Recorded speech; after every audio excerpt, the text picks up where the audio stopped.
Assalamu alaikum. Sannu ku fa. Babban yaya na wuni. To Allah ya ji kallin. Allah ya gafarta mashi. Wari bai yi daɗi ba. Lokaci wa yayi lin.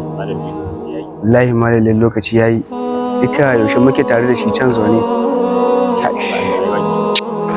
Inna lillahi inna lillahi wa inna ilaihi raji'un. Inna lillahi wa inna ilaihi raji'un. Ashe lil ya rasu. Inna lillahi wa inna ilaihi raji'un. Tare suke komi da komi tare suke wallahi. Ni babban abin da ke damuna. Wallahi tallahi. Kaga wata wuyi nan. Jiya muka siya wallahi ba mu sha ba ma wallahi. Inna lillahi wa inna ilaihi raji'un. Wallahi kudin baba ma da kaje yana tigiya an sace. Wallahi shi ya sace su wallahi muka sha shisha wallahi.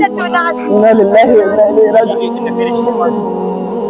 Wallahi hakon da me so je ba mu wani gidan karuwan ba.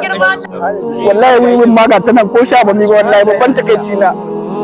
Inna lillahi wa inna ilaihi raji'un. Wallahi yarinyar nan da kuka hana auren ta. Wallahi ya mata ciki yanzu watan shi 7.